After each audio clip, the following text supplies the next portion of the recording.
이 시간 우리에게 주시는 하나님 말씀은 로마서 3장 23절 말씀입니다.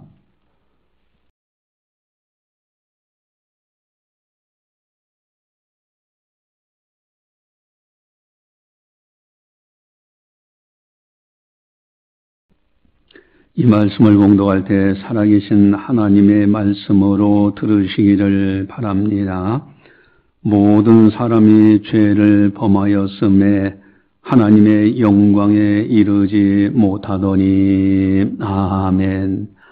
히틀러에 관한 이야기가 있죠. 히틀러라는 사람은 참 유대인들을 그렇게 많은 사람들을 죽일 수가 없었어요. 그저 가스실에 넣어서 죽이기도 하고 600만 명을 죽였다 하면요. 그런 상상을 해보세요. 몇 사람만 죽였다고 해도 온 동네가 떠들썩할 텐데 600만 명을 학살했다면 어떻게 되겠어요? 생찰 실험이다 뭐다 해서 살아있는 사람 그 자체로 실험을 하고요. 이건 인간 되기를 포기한 사람이잖아요. 근데 그도 죽음에 대해서는 굉장히 두려워했답니다. 그래서 다른 사람을 열심히 죽여놓고 자신은 이제 죽음이 두려운 거예요. 그래서 하루는 유명하다는 점성가가 있었는데 그 사람 예언은 하나도 틀리지 않는다. 이런 소문이 있어서 그 사람을 불러다 놓고 내 운명이 어떻게 되겠느냐라고 질문했더니 그분이 그럽니다. 글쎄요, 잘은 모르겠는데 히틀러 당신은 유태인들의 축제 날에 죽을 겁니다.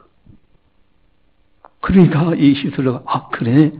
그럼 구체적으로 그 축제 날이 언제쯤 될 것 같으냐? 그리고 구체적으로 좀 설명해 달라. 이랬더니 이 점성가가 한 말이에요. 잘은 모르겠지만은 당신이 죽는 그날이 유태인들의 축제 날입니다. 여러분 무슨 얘기입니까? 여러분 자신은 죽기를 싫어하면서 남은 죽여요. 이게 죄의 본성이에요. 내가 비판받고 비난받고 내가 시기, 질투, 살인 내게 한다면 나는 싫어. 그런데 다른 사람들한테는 쉽게 하면서 아무렇지도 않게 생각을 해. 이게 죄라는 거예요, 죄. 그로 인해서 서로 죄 가운데에서 서로 미워하고 또 서로 다투고 원망하고 시기하고 거짓과 사기 이런 것이 난무한 거예요. 여러분 이런 것이 없는 나라, 전혀 죄가 없고 서로 사랑만 하는 그런 아름다운 나라에서 살면 얼마나 좋을까. 미움도 없고 원망도 없고 살인과 거짓과 시기 이런 죄 것이 없는 나라, 서로 만나면 기쁘고 사랑만 할 수 있는 그런 나라가 있으면 얼마나 좋을까. 그런데 딱 한 군데 있어요. 어디죠? 천국입니다. 천국 이외에는 그런 나라가 없어요. 마음은 천국 같은 나라에서 살고 싶은데 현실은 그렇지 못하라는 데 문제가 있어요. 세상에는요 끊임없는 갈등과 다툼과 그런 것이 가득한 겁니다. 여러분 가정에서 여러분 가화만사성이라는 말이 왜 나왔겠어요? 가화하면 만사가 잘 이루어진다. 그 얘기는 가정이 불화하기 때문에 주시는 말씀이에요. 가정만큼 행복해야 될 곳이 어디 있겠어요? 그런데 가정에서 부부 간의 갈등, 부모와 자녀들 간의 갈등, 형제들 간의 갈등이 끊임없이 이루어지고 있어. 이게 왜 이렇게 되는가? 또 직장에서도 마찬가지입니다. 까닭없이 다른 직원이 나를 시기하고 모함하고 비방하기도 하고 그럽니다. 이웃과의 만남도 마찬가지고 심지어는 교회 내에서도 갈등이에요. 이게 도대체 어떻게 하면 좋냐 이게. 과연 위로받을 때가 어디 있느냐 이게. 제발 죄 없는 곳에서 서로 사랑만 하는 곳에서 살고 싶은데 여러분 전 세계 각 나라들 한번 쭉 보세요. 보면은 정말 서로 나라들끼리 서로 사랑하고 인정해주고 위로하고 이러면서 평화를 추구하면 얼마나 좋겠어요. 근데 세계 곳곳을 한번 가만히 보세요. 끊임없이 전쟁과 다툼과 그리고 뭐 이렇게 약육강식 또 뿐만 아니라 어쩌 김정은이는 뭐 수틀리면 그냥 쏴버리더만요. 뭐 핵폭탄 만들어도 여러분 핵무기라는 것이요. 여러분 국가 안보를 등한시하는 그 사람은 그런 대통령이 있다면 그 사람은 매국노입니다.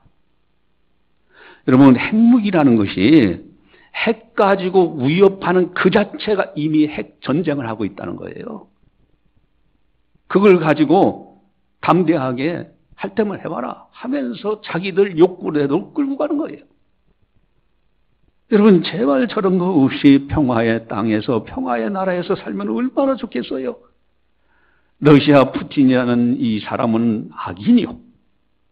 모양은 선인처럼 보여요. 그러니 가가지고서 크리스마스 날 뭐 가서 미사한다고 하고 예배 드린다고 하고 그러지요. 저 우크라이나에서 그저 폭탄이 두려워가지고 지하에서 숨어있는 그 할머니가 크리스마스 보내는 그 모습. 여러분 6월절도 부활주일 마찬가지입니다. 여러분 우리가 정말로 이 땅에 죄가 없는 곳이 있다면 얼마나 좋을까. 그러나 어디에도 죄 없는 곳이 없어요. 그럼 믿지 않는 사람들 전도해 보면요 다 인정을 해요. 오늘 설교 제목처럼 죄 안 진 사람이 있을까요? 그러면요 죄 안 진 사람이 어디 있어요? 다 죄를 짓죠. 거의 만나보면 다 그 얘기 다 해요. 그런데 이 죄라는 것, 이 죄 앞에는 세 종류의 사람들이 있습니다. 하나는 죄에 대해서 무감각한 사람이요. 잊어버리고 살아요. 죄에 대해서 감각이 없어요. 여러분 잊어버리고 산다고 해서 죄의 문제가 해결되는 거 절대 아닙니다. 또 두 번째 종류의 사람은 이래서는 안 되는데 하면서 죄를 먹고 마시고 살아요. 여러분 이래서는 안 되는데 했으니 그래도 선처받을 거다. 천만의 말씀입니다. 죄인은 죄인일 뿐이에요. 죄의 문제가 해결되지 않는 한 죄값은 반드시 지불해야 되는 거예요. 또한 세 번째는 죄에 대해서 알고 어떻게 하면은 죄를 해결할 수 있는가 고민도 하면서 해답을 찾으려고 해요. 이런 사람들은 소망의 사람이라고 하고 복 있는 사람이라고 합니다. 나는 과연 어떤 사람으로 어떤 종류의 사람이냐 이거예요. 오늘 본문에서 하나님은 분명히 말씀하십니다. 우리 23절을 함께 같이 보겠습니다.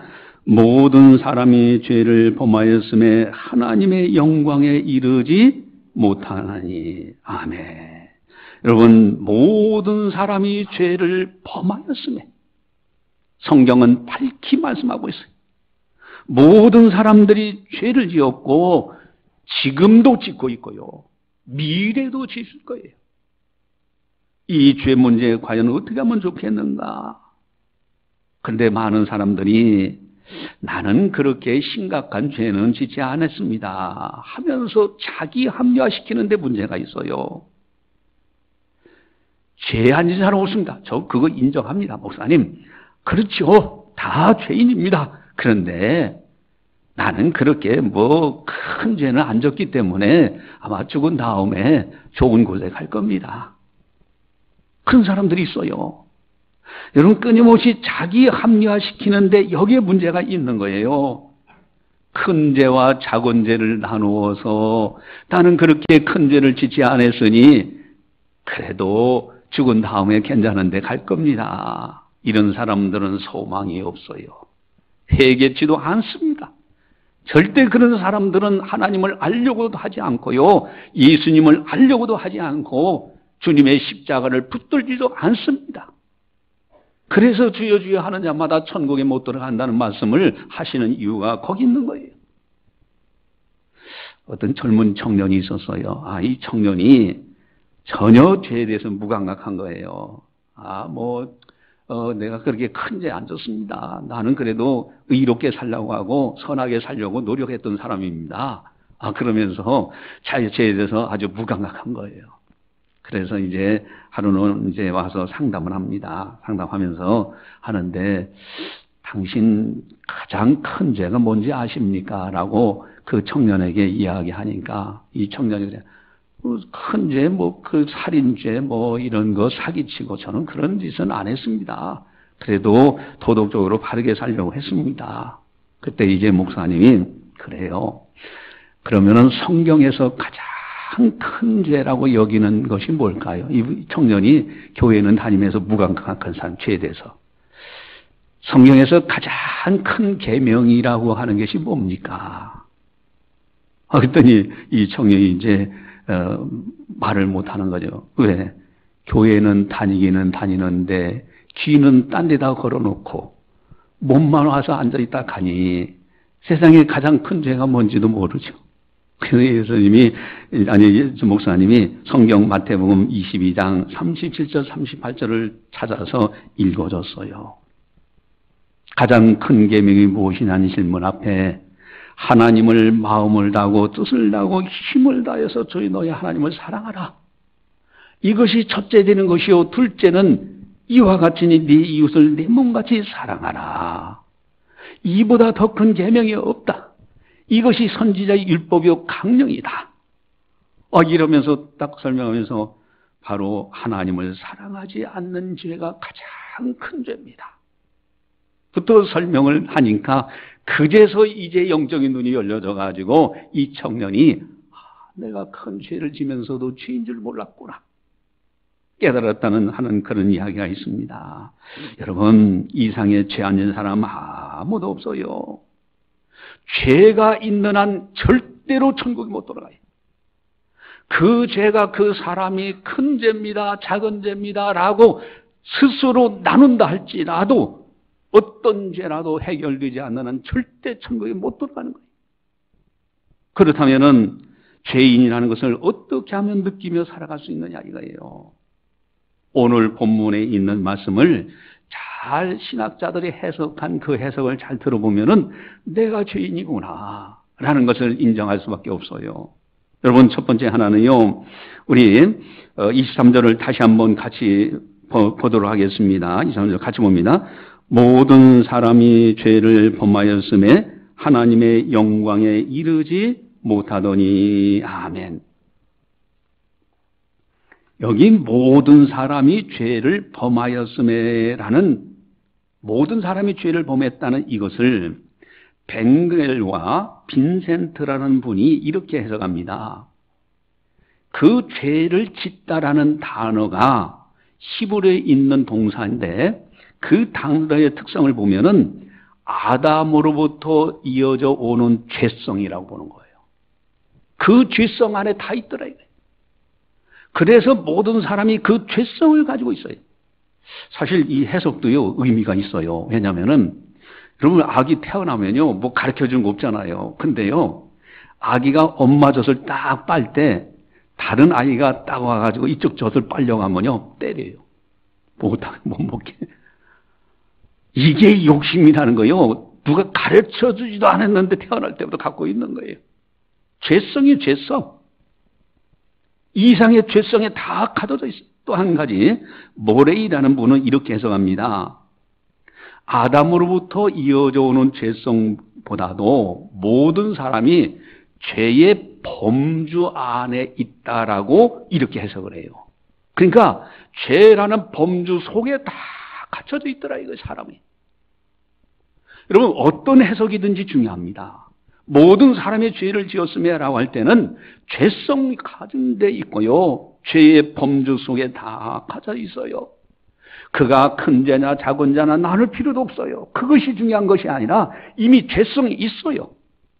죄의 범주 테두리 속에 들어 있어요. 그래서 어찌할고가 나오는 거예요. 어떻게 하면 좋을까? 어떻게 하면 해결할까?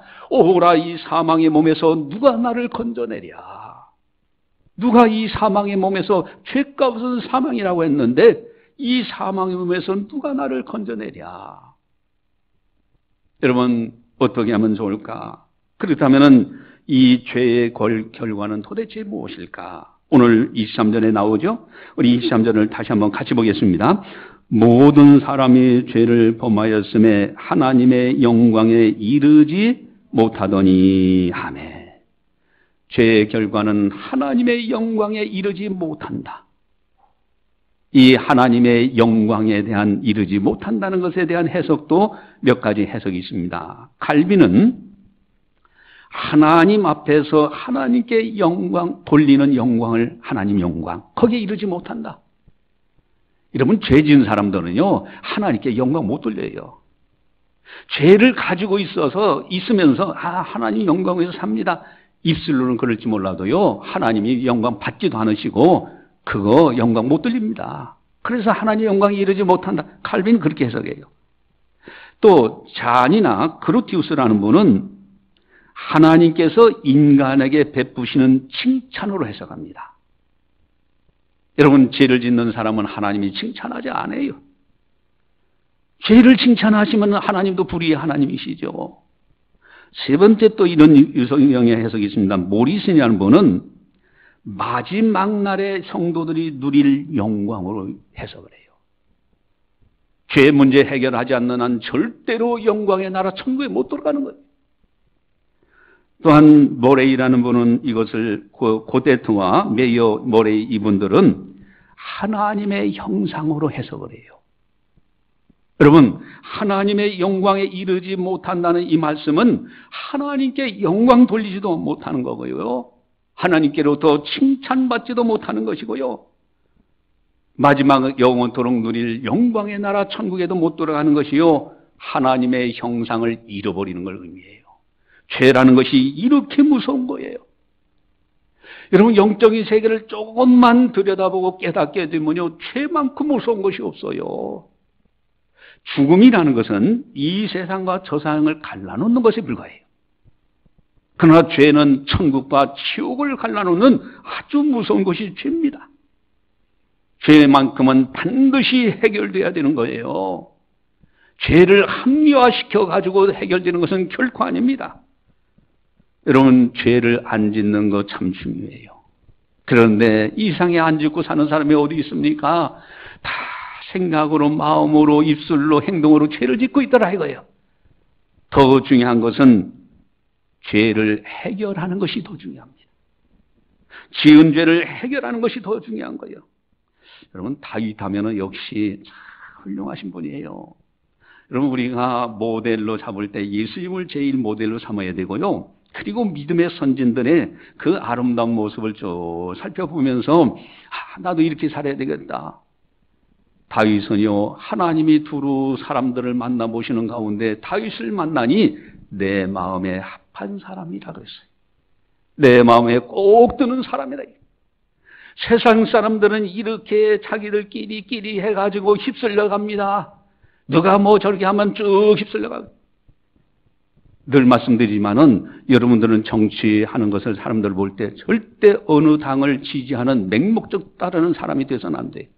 그 어리석은 자고 신앙이 없는 자예요. 우리는 세상을 판단하는 사람이니 세상이 나를 받는 그런 사람이 아닙니다. 잘하는 것은 잘한다고 하고 못하는 건 못한다고 할 수 있는 분별력을 가져야 되는 거예요. 휩쓸려 가지고 이리저리 사는 것이 아닙니다. 다윗이라는 분은 어떻습니까? 하나님 앞에 하나님 마음에 합한 자야. 내가 저를 통해서 내 뜻을 이루라고 했던 아주 훌륭한 신앙인입니다. 그 다윗의 이 기도문을 보세요. 시편 19편 12절 13절에 이렇게 기도합니다. 자기 허물을 능히 깨달을 자 누구리요? 나를 숨은 허물에서 벗어나게 하소서. 숨은 허물에서 벗어나게 해달라는 것이 다윗의 기도 제목입니다. 나도 모르게 죄를 짓는 것이 너무 많아. 거기에서 나를 벗어나게 해달라고. 또 기도합니다. 주의 종에게 고의로 죄를 짓지 말게 하사 그 죄가 나를 주장하지 못하게 하소서. 고의로 죄를 짓기 시작하면 죄가 그 사람을 종으로 삼습니다. 죄의 종로로 타는 거예요. 다윗은 그러한 거룩한 기도를 드리고 있습니다. 이런 죄 문제를 어떻게 해결해야 되는가? 여러분, 먼저 나 자신부터 죄 문제 해결해야 되는 거예요. 그리하고 다른 사람들이, 전도받는 다른 사람들이 알도록 해주는 것이 중요합니다. 먼저 내가 알고 내가 하나님 앞에서 바로 서야 되고요. 그리고 다른 사람들에게 알려줘서 다른 사람들도 그 죄의 심각성을 깨닫고 돌이키게 만드는 거예요. 이것이 바로 구원에 이르는 중요한 겁니다. 여러분, 사랑의 이야기 전도법에 대해서 여러분들한테 누누이 강조하고 있죠. 제가 이 5가지 말씀드렸죠. 하나님을 아십니까? 죽지 않는 사람이 있을까요? 죄 안 진 사람이 있을까요? 예수님을 아십니까? 어떻게 해야 할까요? 하나님을 아십니까? 예수님을 아십니까? 예, 하나님을 알고 예수님을 알아야 영생에 이르러요. 그런데 인간의 최대 문제인 2가지 문제를 접하지 않으면 절대 하나님을 알려고 하지도 않고요. 예수님을 진정으로 영접하지도 않는 거예요. 인간의 최대 문제 2가지가 뭡니까? 죽지 않는 사람이 있을까요? 죄 안 진 사람이 있을까요? 이 죽음의 문제와 죄 문제, 이 죄에 대해서 오늘은 계속해서 이제 지난주에 하나님을 아십니까? 또 2번째 주일은 죽지 않는 사람이 있을까요? 오늘은 죄 안 진 사람이 있을까요? 여러분, 죄에 대해서 알아야 됩니다. 여러분들 주보지에 이렇게 보시면은 죄 안 진 사람이 있을까요? 하고 나오죠? 거기에 첫 번째가 나옵니다. 첫 번째, 죄는 사람에게 하고 나오죠? 자, 첫 번째를 같이 한번 읽어보도록 하겠습니다. 같이 봅니다. 죄는 사람에게 죽음을 가져왔고 천국에 들어가지 못하게 만들었습니다. 아멘. 죄가 단순한 것이 아니에요. 죄는 사망을 가져왔어요. 천국에 들어가지 못하게 막는 것이 죄입니다. 죄 해결되지 않는 한 절대로 못 들어가요. 어떻게 하면 죄를 해결할 수 있느냐? 2번째가 나오죠. 또 주는 2번째 같이 봅니다. 죄는 사람에게 고난과 근심과 불안과 허물을 가져왔습니다. 여러분, 아담과 하와가 범죄함으로 사망이 들어오고 이 땅에 남자는 이마에서 땀을 흘려야 되고 여자는 해산하는 고통이요, 이 땅에는 가시영건기가 나타나고요, 고난과 근심과 불안과 허무가 들어와 있어요. 이것이 바로 죄입니다. 또한 3번째, 우리 죄는 무엇일까? 우리 3번째를 같이 읽어보겠습니다. 죄는 사람이 스스로 해결할 수 없습니다. 죄는 사람이 해결할 수 없어요. 이거는요, 세탁도 안 되고요, 이거는 수술도 안 되는 거예요. 이 죄라는 것은 절대 사람이 해결할 수 있는 것이 아닙니다. 아무리 산속에 들어서 설림만 먹어도 해결되는 것이 아니에요. 용서해 주실 하나님으로만 해결되는 거죠. 자, 로마서 3장 23절 우리 같이 보겠습니다. 모든 사람이 죄를 범하였음에 하나님의 영광에 이르지 못하더니. 아멘. 모든 사람이 죄를 범하였음에 하나님의 영광에 이르지 못하. 그리고 마지막이 더 중요합니다. 우리 같이 한번 보겠습니다. 천국은 죄를 가지고는 절대로 갈 수 없습니다. 천국은 죄를 가지고는 절대로 갈 수 없어요. 여러분, 여기까지 깨닫는 순간부터 어찌할 거가 나와요. 베드로가 설교할 때 그때 들었던 백성들이요, 여기까지 듣고서는요, 어찌할 거가 저절로 나온 거예요. 그 사람들이 예수님을 소개할 때 예수 믿고 구원받아서 3,000명, 5,000명이 더 하는 거예요. 그런데 스데반이 똑같은 설교를 하는데 이 스데반이 설교할 때는 이를 악물고 돌을 치는 사람들이 있어요. 어찌할 거가 아니라. 여러분, 정말로 이제는 이 죄 문제 해결을 반드시 해야 돼요. 그런데 죄라는 것은 사람이 해결할 수가 없습니다. 죄인이 죄인을 어떻게 해결합니까? 넘어진 사람이 다른 넘어진 사람을 어떻게 이렇게 세우겠어요? 여러분, 죄라는 것은 용서해 주실 하나님만이 해결할 수 있는 거예요. 하나님만이 죄 문제 해결하십니다. 그렇다면 하나님께서는 어떻게 우리 인간의 죄 문제를 이렇게 해결하셨을까? 그래서 끊임없이 성경에 나오는 것이 대속송양이라는 용어가 나와요. 구약시대 때는 양이나 염소, 다른 동물들이 인간의 죄를 대신해서 죽임을 당합니다. 죄값을 지불해요. 그러나 하나님의 계획 속에서 하나님의 때에 하나님의 아들 예수님이 이 세상에 오셔서 인간의 죄값을 예수님이 친히, 죄 없으신 예수님이 십자가에서 죄값을 지불하신 거예요. 피 흘려서 죄값을 지불하신 거예요. 속량, 대속이에요. 그리고 한 번 이루어진 이 언약, 약속을 오늘날뿐만 아니라 후대에도요, 장차 주님이 새 하늘과 새 땅을 이루실 그날까지 이 언약의 효력이 지속되는 겁니다. 바로 하나님은 이 죄 문제 해결하는 것을 공의와 사랑이라는 것으로 해결하셔요. 이것이 하나님의 방법이에요. 여러분, 죄값은 반드시 지불돼야 돼요. 하나님은 공의 하나님이시기 때문에, 공의 하나님, 불의 하나님이라면 적당히 죄는 없었던 것처럼 뭐 합리화시키는 사람들처럼 적당히 넘어갈 수 있어요. 그러나 하나님은 반드시 공의 하나님이시기 때문에 죄값은 지불돼야 돼요. 오른손이 범죄하면 오른손을 잘라버린다. 여러분 앉을 것 같아요? 왼손이, 다리가 눈으로, 입술로, 생각으로 죽어야 한 죄를 안 짓더라. 피 흘림이 없은 적 사함이 없다는 말씀이 그래 나오는 거예요. 죄값은 반드시 생명으로만 속전되는 거예요. 이 죄값을 인간이 할 수 없는 그것을 하나님의 아들 예수님이 십자가에서 대신 죄값을 지불하신 거예요. 공의의 하나님이십니다. 또한 이것을 사랑의 하나님이시기 때문에 하나님의 아들 예수님이 대신 십자가에 죽으시면서 우리의 죄값을 깨끗하게 지불하셨어요. 이것이 놀라운 은혜입니다. 그래서 십자가 초대교회 이후로요, 수많은 선택받은 택함받은 백성들이 이것을 깨닫고 십자가를 찬송하고요, 십자가 위에는 자랑할 것이 없다고 그렇게 고백하고요. 여러분, 마귀가 가장 싫어하는 것이 십자가의 도예요. 십자가의 도를 전하면요, 마귀는 꼼짝 못하는 겁니다.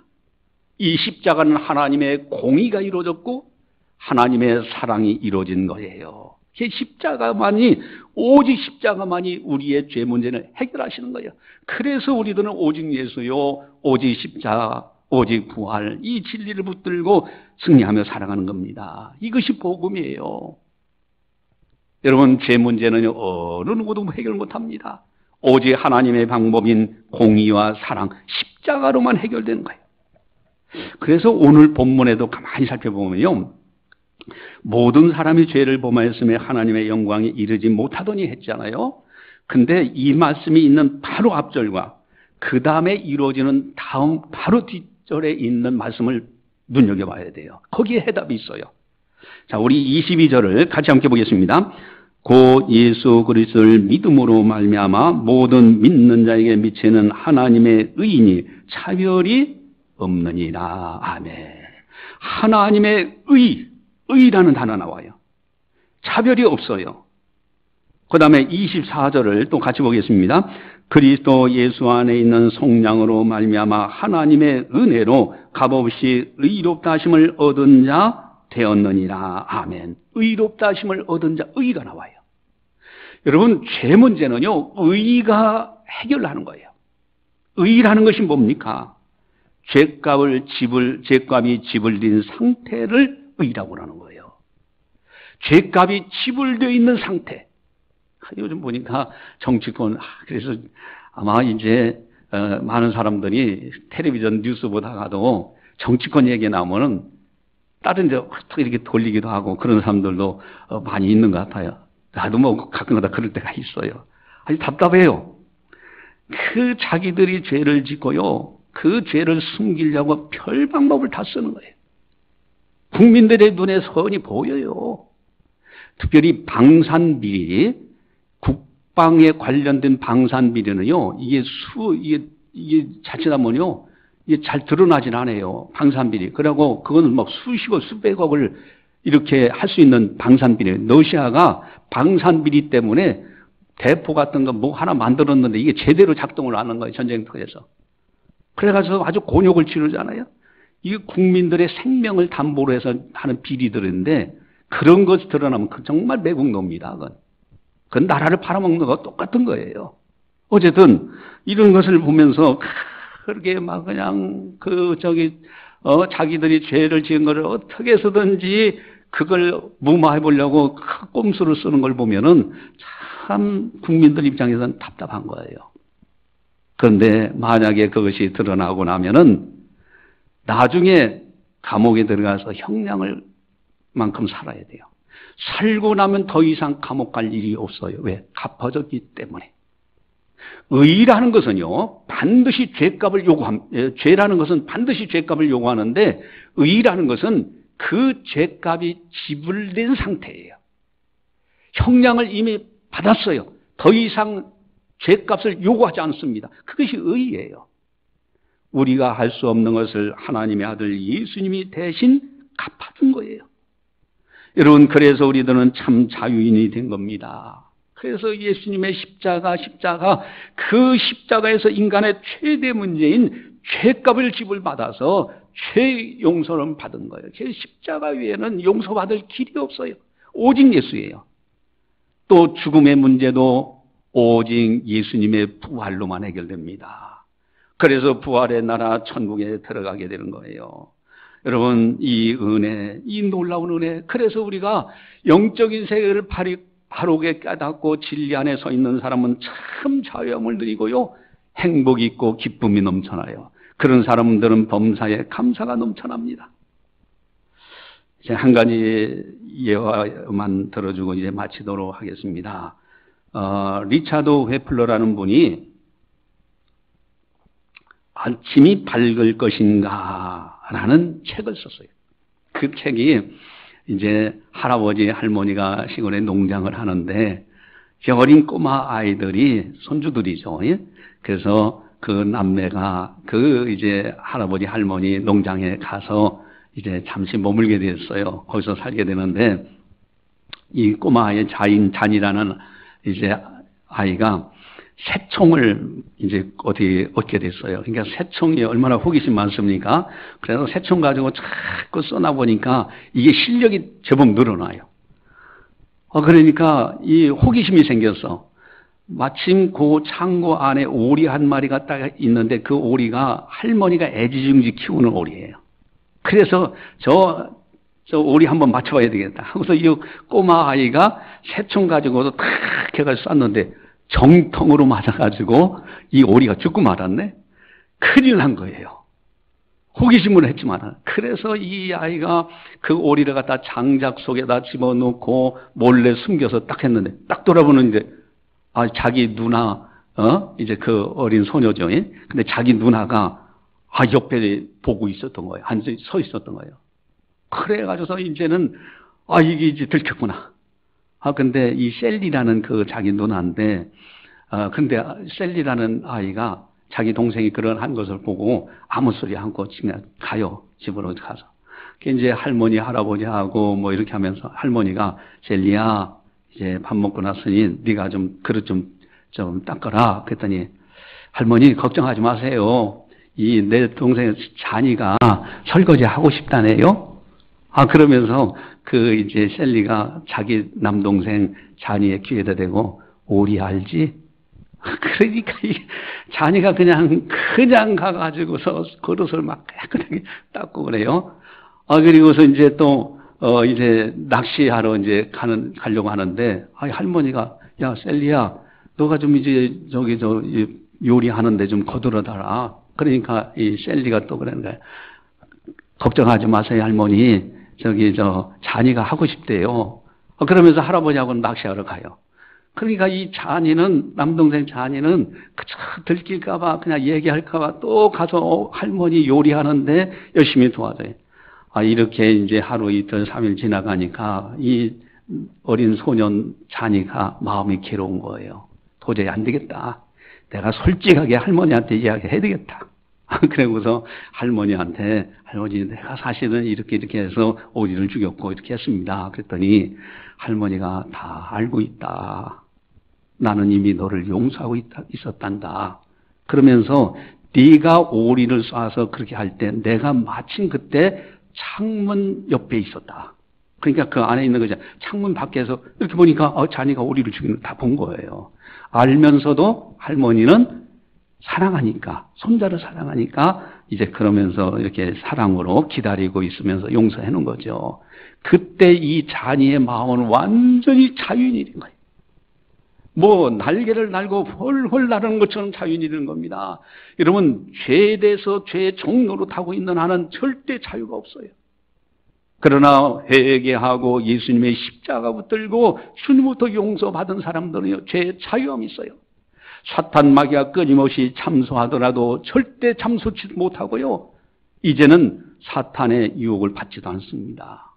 우리는 죄에 대해서, 그래서 오늘 설교 제목은 죄에 앉은 사람이 있는가요? 하는 제목인데, 여러분, 죄는 오직 예수, 십자가 위엔 다른 것이 없다.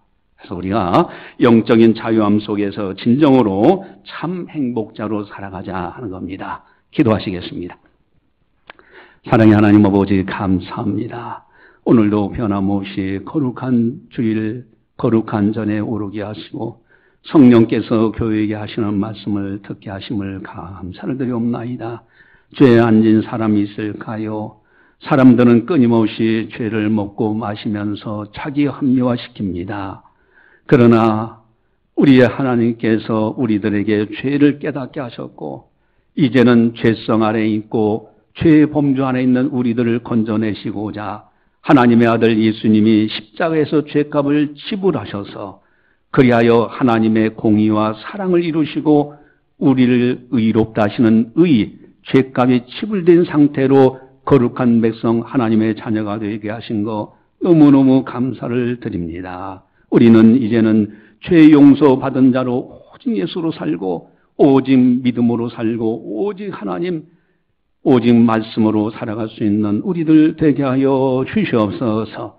죄가 이렇게 무섭다는 것을 알고 하나님의 영광에 이르지 못하는 무서운 것이라는 것을 알고 죄와 함께 나는 십자가에 못 박혀 죽었다고 고백하며 이제는 내 안에 그리스도만이 살아계신다는 고백 믿음 안에서 오직 참 자유함을 가지고 기쁨으로 감사함으로 행복자로 살아갈 수 있는 우리들이 다 되게 하여 주시옵소서. 좌로나 우로나 조금도 치우치지 않는 하나님의 사람의 천성을 향하여 꿋꿋하게 살아갈 수 있는 우리 모두가 되게 하여 주시옵소서. 감사하고 예수님의 이름으로 기도드리옵나이다. 아멘.